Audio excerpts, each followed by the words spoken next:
श्री स्वामी समर्थ सगळ्यांना। मी अंजली कुलकर्णी स्वागत करते तुमचं आपल्या यूट्यूब चॅनलमध्ये, ज्याचं नाव आहे माझी स्वामी सेवा। आता अधिक महिना तर सुरू झाला आणि अपेक्षा करते का बऱ्याच महिला आपल्या घरामध्ये अखंड लक्ष्मी प्राप्तीसाठी बऱ्याच सेवा पण करत असतील आणि करायलाच पाहिजे। तर आज आपण सेवा तर मी तुम्हाला भरपूर सांगितलंय, पण त्याचबरोबर आपल्याला उपाय सुद्धा करायचे। छोटे मोठे उपाय आपल्याला खूप फळ देऊन जातं। त्याच्यामुळेच मी तुम्हाला आज एक छोटासा आणि बिना खर्चाचा, अगदीच कमी खर्चामध्ये हा उपाय सांगणार आहे। आणि या उपायाने आपल्या घरामध्ये चिरकाल लक्ष्मी टिकणार आहे, चिरकाल लक्ष्मी वास करणार आहे। आपण विश्वास ठेवला पाहिजे। तुम्ही म्हणाल एवढ्या एवढ्या उपायाने खरंच असं होतं का? तर होतं। विश्वास ठेवा आणि उपाय करून बघा। आणि हा उपाय असा आहे का 3 वर्षातून ही पहिल्यांदाच, म्हणजे 3 वर्षानंतर ही संधी येते आणि ह्या संधीचं सोनं आपल्याला करायलाच पाहिजे। तर बघा, अधिक महिन्यामधली पंचमी जी आहे तर ती आता 21 तारखेला आलेली आहे, गुरुवारी। त्या दिवशी आपल्याला हा उपाय करायचा आहे। उपाय कसा करायचा, कधी करायचा, सगळा व्हिडिओ बघायचा आहे। आणि तुम्ही म्हणाल की लांबण लावता, पण व्हिडिओ पूर्ण बघा, म्हणजे जेणेकरून तुम्हाला सगळी माहिती मिळेल। कमेंटमध्ये म्हणजे कमेंट करतात का कसं काय, व्हिडिओमध्ये टोटल माहिती असते, त्याच्यामुळे पूर्ण व्हिडिओ बघा। तर आता आपल्याला अधिक महिन्याची पंचमी कधी आहे? 21 मे, गुरुवारी। त्या दिवशी आपल्याला तुळशीला काय अर्पण करायचंय? तर आपण ही एक वस्तू तुळशीला अर्पण केल्यानंतर आपल्याला अखंड लक्ष्मी म्हणजे वास करणार आहे आपल्या घरामध्ये, लक्ष्मी प्रसन्न होणार आहे। आणि तो उपाय केल्यानंतर तुम्हाला सुद्धा फरक जाणवेल। आणि या उपायाचं शास्त्र असं आहे की 3 वर्षामध्ये आपली परिस्थिती इतकी सुधारते का आपण स्वप्नात सुद्धा विचार करत नाही। तर तुम्ही हा कमी खर्चामध्ये, अगदी कमी खर्चामध्ये हा उपाय तुम्हाला करायचा आहे। तर चला मी तुम्हाला सांगते कसा करायचा, काय करायचा, पूर्ण बघा। आता पंचमी कधी आहे अधिक महिन्यातली, परत सांगते बरं का मी। अधिक महिन्यातली पंचमी ही 21 मे, गुरुवारी आहे। तर त्या दिवशी आपल्याला तुळशीला उसाचा रस अर्पण करायचा आहे। आता उसाचा रस का अर्पण करायचा आहे? तर उसाच्या रसामध्ये सात्विकता, पवित्रता असते, त्याच्यामुळे आपल्याला उसाचा रस अर्पण करायचा आहे। आणि विष्णूंना नैवेद्य म्हणून तुळस प्रिय असते, आणि तुळस आणि विष्णूंना उसाचा रस जर आपण अर्पण केला तर उसाच्या रसामध्ये गोडवा असतो, आणि गोडव्यामुळे त्या म्हणजे म्हणतात ना, आपण जर गोड अर्पण केलं तर गोडवा राहतो नात्यामध्ये। आणि जर ते आपल्यावर प्रसन्न झाले तर मग आपल्या घरामध्ये सुद्धा गोडवा राहतो, एकोपा राहतो। परत म्हणजे नाही का, जो कटुता राहतो ना, तर ती आपोआप हळूहळू निघून जाते। त्याच्यामुळे आपल्याला हा गोड रस तुळशीला अर्पण करायचा आहे। तर उसाचा रस, ऊस बघा, आपण तुळशीच्या लग्नाच्या वेळेस मांडव म्हणून बांधतो, तर इतकं पवित्र आहे हा ऊस। त्याच्यामुळे आपल्याला उसाचा रस अर्पण करायचा आहे। ही संधी आपल्याला 3 वर्षातून एकदाच येते, त्याच्यामुळे संधी सोडायची नाही। आता हा उसाचा रस तुम्हाला कधी अर्पण करायचा आहे? तर तो तुम्हाला दुपारच्या आत करायचा आहे। म्हणजे तुम्ही सकाळी उठल्यापासून तर दुपारी 12च्या आत कधीही करू शकता। उसाचा रस अर्पण केल्यानंतर आपली आर्थिक परिस्थिती जी आहे तर ती हळूहळू सुधारायला लागेल। आणि 3 वर्षापर्यंत आपण विचार सुद्धा करू शकत नाही, स्वप्नात सुद्धा विचार करू शकत नाही, इतकं आपण म्हणजे परिस्थिती आपली सुधारणार आहे। काही अनुभव असे का ह्या उपायाने करोडपती सुद्धा झालेले आहे। प्रदीप मिश्राजींनी म्हणजे खात्रीने हा उपाय सांगितलेला आहे, त्याच्यामुळे मी तुमच्यापर्यंत ही सेवा आणलेली आहे, हा उपाय आणलेला आहे। तर तो उसाचा रस तुम्हाला सकाळपासून तर 12च्या आत अर्पण करायचा आहे। सकाळी तर 8-9 वाजता तुम्हाला काही मिळणार नाही, आणि मिळाला तर अगदीच उत्तम आहे। आणि तर मग तुम्ही जायचं आहे उसाच्या शॉपवर, आणि त्यांना आपल्या समोर एकदम शुद्ध तो उसाचा रस करून घ्यायचा आहे। आणि त्याच्यामध्ये मीठ नाही टाकायचा, बर्फ नाही टाकायचा, तसंच पिशवीमध्ये पॅक करून घरी आणायचं आहे। एका भांड्यामध्ये घ्यायचा आहे काढून तो। आणि तुळशीला कसा अर्पण करायचा आहे?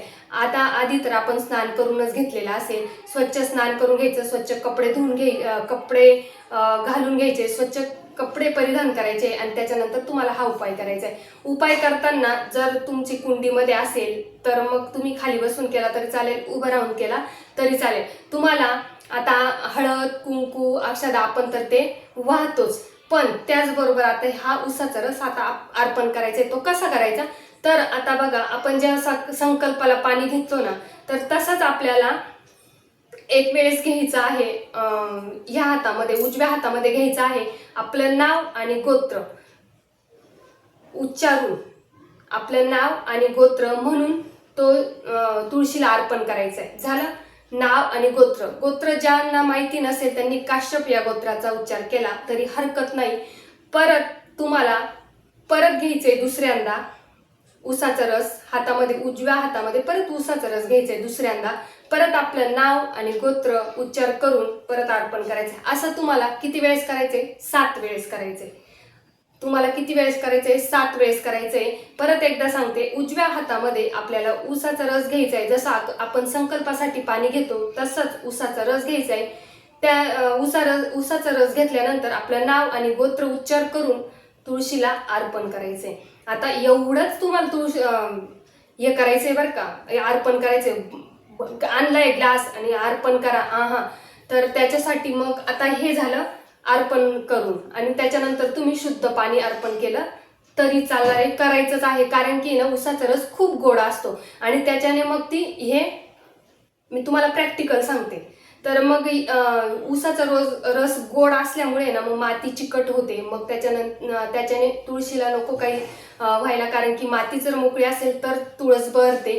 त्याच्यामुळे माती चिकट, उसाचा रस गोड असतो, चिकट होण्याची शक्यता असते. त्याच्यामुळे अगदी थोडा अर्पण करायचं आहे. बस नमस्कार करायचा, मनापासून प्रार्थना करायची आणि असं काही नाही का मनातली इच्छा बोलायची तुम्हाला नाही. लक्ष्मी मातेला माहिती आहे कशासाठी आपण हा उपाय करणार आहे. हा उपाय फक्त अखंड लक्ष्मी प्राप्तीसाठीच आहे.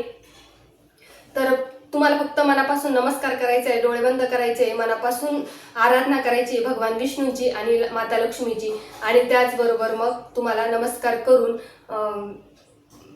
तेवढीच तुम्हाला सेवा करायची. धूप दीप अगरबत्ती लावून तुम्हाला तुळशी मातेची पूजा करायची. बस हे झाल्यानंतर आता तुम्ही म्हणाल की महिला अडचण आहे किंवा मुलगी गावाला गेलेली, तर घरातल्या कोणीही मुख्य व्यक्तीने ही उपाय केला तरी चालणार आहे, याच्यात काहीच प्रॉब्लेम नाही. तर हा उपाय तुम्हाला करायचा आहे. बघा 3 वर्षाच्या आत तुम्हाला अनुभव येईल आणि थोडी थोडी तुमची परिस्थिती सुधारायला लागेल. हा उपाय इतका जबरदस्त आहे, म्हणजे प्रत्येक वेळेस प्रदीप मिश्राजी सांगतात हा उपाय का तुळशीला उसाचा रस अर्पण केल्याने काय होते. आपल्या घरामध्ये अखंड लक्ष्मी वास करते, घरात भरभराटी राहते, घरात एकोपा राहतो, घरात गोडवा राहतो. मी तुम्हाला आधीच सांगते, उसाचा रस अर्पण केल्याने माता लक्ष्मी आणि विष्णू तिथे वास करत असते. तुळशी विष्णूंचा सुद्धा तिथे वास असतो. त्याच्यामुळे आपल्याला तो गोड रस अर्पण केल्यानंतर तो गोडवा निर्माण होतो आणि तोच आशीर्वाद आपल्या घरावर, आपल्या कुटुंबावर राहतो. त्याच्यामुळे आपल्या घरामध्ये जे पण काही अडचण आहे, जी पण काही समस्या आहे, तर ती या उपायाने निघून जाणार आहे आणि आपल्यावर भगवान विष्णू आणि माता लक्ष्मी यांचा भरभरून आशीर्वाद आपल्यावर राहणार आहे. तर हा उपाय तुम्ही करा, म्हणजे कराच. तुम्ही स्वतः मला अनुभव सांगाल. आणि हे जे उपाय असतात ना, तर मी तुम्हाला जबरदस्त असतात, 100% रिझल्ट देणार असतात. कारण की मी ना बऱ्याचशा गोष्टी करून बघितलेल्या आहे आणि ज्यांचा मला अनुभव आलेला आहे ना, त्या मी तुम्हाला भरभरून म्हणजे सांगत असते आणि अक्षरशः खूप कळकळीने सांगते की बऱ्याच ठिकाणी आता अडचणी, प्रत्येक घरामध्ये कुठली ना कुठली अडचण असते. तर ती दूर करण्यासाठी ह्या आपल्या दैनंदिन जीवनामध्ये छोटे मोठे उपाय जर केले आपण, तर नक्कीच आपल्याला फायदा होणार आहे. आणि उसाचा रस आता अवेलेबल व्हायला पण काहीच लागणार नाही, कारण की उन्हाळ्याचे दिवस आहे, ठिकठिकाणी उसाचा रस आपल्याला मिळून जाईल. फक्त तुम्हाला बिना मिठाचा, कारण की हे ऊस दिल्यावर लगेच ते मीठ वगैरे टाकता, बर्फ टाकता, तर ते तुम्हाला मीठ नाही टाकायचं आहे, बर्फ नाही टाकायचं आहे. स्वतः उभं राहून तो उसाचा रस काळजीने आणायचा आहे घरी. आणि त्याच्यानंतर मग उसाचा रस अर्पण केल्यानंतर ती माती पण मोकळी करा, म्हणजे तो चिकटपणा राहणार नाही. आणि शुद्ध पाणी अर्पण करायला सुद्धा विसरू नका. तर हा उपाय तुम्हाला गुरुवारी करायचा आहे. अधिक महिन्यातला हा पहिलाच गुरुवार आहे आता, तर तो तुम्हाला करायचा आहे.